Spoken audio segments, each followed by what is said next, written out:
जय श्री कृष्णा। प्रिय दर्शक बंधु, एक बार पुनः स्वागत है आप सभी मित्रों का आपके अपने चैनल दर्पण ज्ञान गागर यूट्यूब चैनल में। प्रिय सज्जनों, आज मैं जो आपको सुनाने जा रहा हूँ ये कोई काल्पनिक कहानी नहीं है, बल्कि वो सच्चाई है जो एक मित्र ने अपने मित्र के साथ विश्वासघात किया था। ये कहानी मैंने टेबरीनाथ मंदिर के एक संत जी के मुख से सुनी थी। ये कहानी उन्हीं संत जी के 3 जन्मों का सच है। तो आइए प्रिय दर्शक बंधुओं, इस जीवन की सच्चाई के लिए ध्यान पूर्वक सुनते हैं।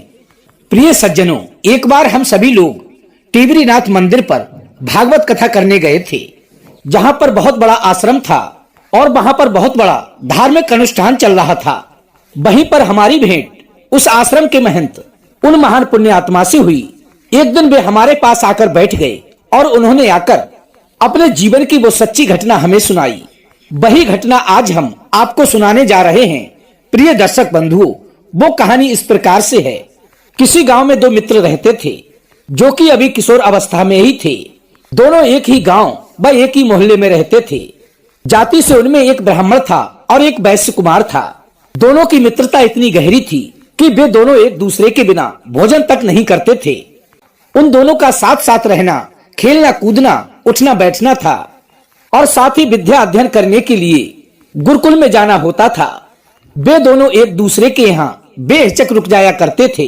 इस प्रकार उन दोनों की ये दिनचर्या बन चुकी थी। खाना अपने घर खाते थे और पानी दूसरे के घर पीते थे। उनके परिवार वाले भी उन दोनों को एक समान ही प्रेम करते थे। प्रिय दर्शक बंधुओं, धीरे धीरे समय बीतता गया। एक दिन दोनों ने अपने मन में निश्चय किया कि चलो हम दोनों कहीं बाहर चलकर कोई काम धंधा करते हैं और बहुत सारा धन कमाएंगे। यही सब अपने मन में विचार करके उन दोनों ने अपने घरों से कुछ धन व गहने चोरी करके वहां से परदेश को चले गए। गहने बेचकर उन दोनों ने कपड़े का व्यापार शुरू किया। थोक रेट में कपड़े खरीदकर वो अलग अलग स्थानों पर जाकर फुटकर में बेचा करते थे। धीरे धीरे उन्हें ये कार्य करते करते बहुत सारी आमदनी होने लगी। अब तो उनका ये कपड़ों का कारोबार बहुत ही अच्छी प्रकार से चलने लगा था। प्रिय दर्शक बंधुओं, 1-2 वर्षों में उन्होंने बहुत सारा धन एकत्रित कर लिया। बहुत ही कम समय में उनके पास धीरे धीरे करके 8-9 लाख रुपए इकट्ठे हो चुके थे। फिर उन दोनों ने अपने मन में निश्चय किया कि क्यों ना अब हम ये कपड़े का व्यापार विदेशों से करें। हम विदेश से बहुत सारा माल खरीद कर यहाँ लाएंगे और अपने देश में लाकर हम उसे अच्छे दामों में बेचेंगे। इस प्रकार से हमारी आय दुगनी होने लगेगी। अपने मन में ऐसा निश्चय करने के बाद उन दोनों ने एक पानी का जहाज बुक किया और उस जहाज पर सवार होकर कपड़े खरीदने विदेश जाने लगे। प्रिय दर्शक बंधुओं, जैसे ही वो जहाज बीचों बीच समुद्र में पहुंचा, तभी उस ब्राह्मण मित्र के मन में लालच उत्पन्न हो गया। अब वो अपने मन में सोचने लगा कि यदि मैं अपने मित्र के लिए समुद्र में फेंक दूं तो ये सारा पैसा मेरा हो जाएगा। प्रिय सज्जनों, लोभ के वशीभूत होकर उसने अपने मित्र के लिए सोते से जगाया और समुद्र में कोई विचित्र सी चीज है ऐसा कहकर उसे देखने के लिए कहा। जैसे ही वो सोते से उठकर उसे देखने को आगे बढ़ा, उस ब्राह्मण मित्र ने अपने वैश्य कुमार मित्र के लिए धक्का देकर समुद्र में गिरा दिया। उस वैश्य मित्र को अपने ब्राह्मण मित्र से इस प्रकार की उम्मीद बिल्कुल नहीं थी कि वो उसके साथ इतना बड़ा विश्वासघात करेगा। अपने मित्र को समुद्र में गिराने के बाद और जहाज रास्ते से ही लौटाकर वो अपने घर वापस आ गया और कुछ पैसे उस वैश्य कुमार के घर ले जाकर दे दिए और मनगढ़ंत कहानी बनाकर उसके घर वालों को सुना दी कि जहाज से पैर फिसलने के कारण वो समुद्र में गिर गया और उसकी मृत्यु हो गई। उस वैश्य कुमार के घर वालों ने उसके ब्राह्मण मित्र की बातों पर विश्वास कर लिया कि जब ये ऐसा कह रहा है तो ऐसा ही हुआ होगा। किसी का भी दिमाग उस ओर नहीं गया कि शायद इसने उसे मार दिया होगा, क्योंकि उन दोनों के बीच में बड़ी ही गहरी मित्रता थी। इसलिए किसी को भी इस बात पर शंका ही नहीं हुई कि उसके साथ कुछ गलत हुआ होगा। और धोखा देने के बारे में तो उन्होंने कभी कल्पना ही नहीं की होगी, क्योंकि जो अपनी थाली की रोटी अपने मित्र को खिला देता हो वो उसके साथ गलत कैसे कर सकता है।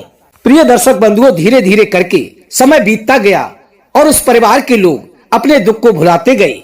उधर उस ब्राह्मण पुत्र ने उस पैसे से अपना आलीशान घर बनवाया, खूब धूमधाम से अपनी शादी रचाई। अब तो उसका जीवन एकदम आनंद से भर गया था। इसी प्रकार अपना आनंद पूर्वक जीवन व्यतीत करते करते उसका समय बीतता चला गया। कुछ समय पश्चात उस ब्राह्मण कुमार के घर में एक सुंदर से पुत्र ने जन्म लिया। अब तो उसके घर में खुशियों का ठिकाना ना रहा। धीरे धीरे करके जब उसका बेटा 5 वर्ष का हो गया तो वो अचानक बीमार पड़ गया। उन ब्राह्मण देव ने भी अपने उस पुत्र का बड़े ही अच्छी प्रकार से इलाज कराया, क्योंकि उनके पास धन दौलत की तो कोई कमी थी ही नहीं। इसीलिए उन्होंने अच्छे से अच्छे अस्पतालों में जाकर अपने पुत्र का इलाज करवाया, लेकिन उनका वो पुत्र फिर भी ठीक नहीं हो पाया। उसकी मर्ज उसके लिए और भी घातक होती चली गई। अब वे ब्राह्मण देव उसका इलाज बदल बदल कर कई एक डॉक्टरों से कराते गए, मगर कहीं भी उसको लाभ प्राप्त नहीं हुआ। यहाँ तक कि उन्होंने अपने बेटे का इलाज विदेशों से डॉक्टर बुलवाकर भी करवाया, लेकिन फिर भी वो ठीक नहीं हो सका। उनके पास जितना भी धन था वो सब कुछ उसके उपचार में समाप्त हो गया। प्रिय दर्शक बंधुओं, इसी प्रकार उस लड़के का इलाज कराते कराते 3 वर्ष व्यतीत हो गए। अब वे ब्राह्मण देव भी कंगाली की स्टेज पर पहुंच चुके थे। डॉक्टरों ने भी जवाब दे दिया। घर, मकान, दुकान सब कुछ बिक चुका था और अंत में वे हार खाकर हाथ पर हाथ रखकर बैठ गए। तब तक उनका पुत्र भी समझदार हो चुका था। अपने पिता को दुखी और रोता हुआ देखकर वो बीमार लड़का कहने लगा कि हे पिताजी, अब मुझे किसी भी इलाज की आवश्यकता नहीं है। मेरा अब अंतिम समय आ चुका है। मैंने अपने हिस्से के सारे पैसे आपसे खर्च करवा लिए हैं। केवल 900 रुपए आप पर बाकी हैं, और जब मैं मर जाऊं तो वो पैसे आप मेरे अंतिम संस्कार में लगा देना। इतना कहने के बाद उस ब्राह्मण पुत्र ने अपने प्राण त्याग दिए। अपने पुत्र के मुख से ये बात सुनने के बाद उस ब्राह्मण के होश खराब हो गए। वो अपने मन में सोचने लगे, इसका मतलब मेरा मित्र ही मेरे घर में पुत्र के रूप में आया था और मुझे कंगाल बनाकर चला गया। अब तो उन्हें अपने द्वारा किए गए घृणित कृत्य पर बड़ा ही पश्चाताप हो रहा था। वो अपने मन में सोचने लगे, लोभ में आकर मैंने ये क्या कर डाला। अभी तो मेरे मित्र ने मुझसे पैसे का बदला लिया है, लेकिन उसकी प्राण हत्या का अपराध तो अभी मेरे सिर पर बाकी है। प्रिय दर्शक बंधुओं, अपने बेटे के मुख से ये बात सुनने के बाद अब उन ब्राह्मण देव के लिए वैराग्य हो गया था। अब उन्हें ये संसार मिथ्या लगने लगा था। उसी दिन से उन्होंने संन्यास ले लिया। घर-बार त्याग कर परमात्मा की शरण में जाकर उनका चिंतन करने लगे। प्रिय सज्जनों, यही उनकी करनी का प्रायश्चित था। धीरे धीरे भगवान की कठोर साधना करते करते उन्हें बहुत सारी सिद्धियां प्राप्त हो गईं। अब उन्होंने अपना जीवन भगवान की भक्ति और लोगों की सेवा के लिए समर्पित कर दिया था। दुर्बल दीन असहायों की सहायता करना, धर्म का उपदेश देना और भगवत भक्ति करना ही उनकी रोज की आदत में शुमार हो गया था। प्रिय दर्शक बंधुओं, उधर उनके मित्र ने काशी में जन्म ले लिया था, जो कि आगे चलकर एक सन्यासी बन गए। और वो ही संत जी एक दिन मथुरा में घूमने गए तो उन्होंने देखा श्रीमद् भगवत कथा चल रही थी, और वो कथा कोई और नहीं, वो ही ब्राह्मण देव कर रहे थे, जिन्होंने अपने मित्र का वध कर दिया था। भागवत कथा का प्रसंग चलते हुए देखकर वो महात्मा जी उसी पांडाल में पहुंच गए। उन महात्मा जी के पांडाल में प्रवेश करते ही उन्हें देखकर कथा कहने वाले ब्राह्मण देव अचानक से रोने लगे। उन महात्मा जी ने अपने मन में सोचा कि शायद मेरे आने से इन्हें कोई तकलीफ हुई होगी, इसीलिए वो संत जी उन्हें रोता हुआ देखकर पांडाल से निकलकर बाहर जाने लगे। उन वृद्ध ब्राह्मण देव ने उन्हें जाता हुआ देखकर माइक में आवाज लगाकर उन्हें रुकने को कहा और कुछ लोगों के द्वारा उन्हें कक्ष में ठहराने को बोला। वो संत जी भी इस बात को सोचकर बहुत ही हैरान थे कि पता नहीं हमसे कौन सी गलती बन गई है। आखिर इन व्यास जी ने हमें यहाँ पर क्यों बिठा रखा है। उधर वो ब्राह्मण देव अपनी कथा को विराम करने के बाद जब उनके कक्ष में पहुंचे तो उन संत जी के चरणों में गिरकर फूट फूट कर रोने लगे और उनसे बार बार एक ही बात कह रहे थे कि हमें क्षमा कर दो। उन महात्मा जी ने भी अपना पिंड छुड़ाने के लिए कह दिया कि ठीक है, हम तुम्हें माफ करते हैं, परंतु तुम हमें ये बताओ कि तुम हमसे किस गलती की क्षमा मांग रहे हो। आखिर तुमने हमारा कौन सा अपराध किया है जो इस प्रकार हमारे समक्ष गिड़गिड़ा रहे हो। उन संत जी के बार बार पूछने के बाद उन ब्राह्मण देव ने बताया कि अब से 45 वर्ष पूर्व की बात है। तुम हमारे बहुत ही घनिष्ठ मित्र थे और तुम्हारे साथ दगा करके मैंने तुम्हें अपने हाथों से मार दिया था और तुम्हारे धन को लेकर मैं बहुत बड़ा अमीर आदमी बन गया था। और इसके बाद तुम हमारे घर में हमारे पुत्र के रूप में पैदा हुए और 8 वर्ष के बाद तुम्हारी मृत्यु हो गई। पैदा होते ही तुम बीमार पड़ गए, तुम्हारा बहुत इलाज कराया, लेकिन 8 वर्ष के बाद तुम्हारी मृत्यु हो गई। और तीसरी बार भगवान ने तुम्हें एक संत के रूप में भेजा है और मैं तुम्हारा वही मित्र हूँ जिसने लालच में आकर तुम्हें समुद्र में धक्का देकर गिरा दिया था। और आज मैं अपने सिर पर मित्र हत्या का दोष लिए घूम रहा हूँ, इसलिए आप मुझे माफ कर दो। ये सभी बातें मुझे मेरे तपोबल व कठोर साधना से ज्ञात हुई हैं कि आप मेरे वही मित्र हैं।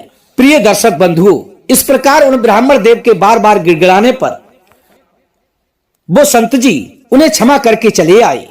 उन्हीं संत जी ने ये घटना एक दिन बैठकर हमें सुनाई और मैंने ये आपको, क्योंकि प्रिय दर्शक बंधुओं कहते हैं मित्र के साथ विश्वासघात करने से पाप 11,000 यज्ञों के अनुष्ठान से भी नष्ट नहीं होता, क्योंकि विश्वासघात करने वाले प्राणियों को संसार में आने के बाद बहुत बड़ा कष्ट भोगना पड़ता है। जो लोग अपने भाई बंधु मित्र व हितैषियों से विश्वासघात करते हैं वे दरिद्र, पागल या कुष्ठ रोग से ग्रस्त हो जाते हैं। हमें अपने कर्मों का दंड किसी न किसी रूप में अवश्य ही भोगना पड़ता है, क्योंकि प्रिय सज्जनों, प्रारब्ध कर्म कभी मिट नहीं सकते, फिर चाहे वो स्वयं देवता ही क्यों ना हो, उन्हें भी इसका भोग भोगना ही पड़ता है। प्रिय दर्शक बंधु, आज की हमारी कहानी के बारे में आपका क्या विचार है? यदि वीडियो पसंद आई हो तो वीडियो को लाइक अवश्य करें, चैनल को सब्सक्राइब कर लें, हो सके तो अपने सगे संबंधियों और मित्रों तक वीडियो को शेयर अवश्य करना। प्रिय दोस्तों, हम कल फिर मिलेंगे इसी प्रकार की ज्ञानवर्धक चर्चा के साथ। इसी के साथ प्रिय दोस्तों, राधे राधे, जय श्री कृष्णा।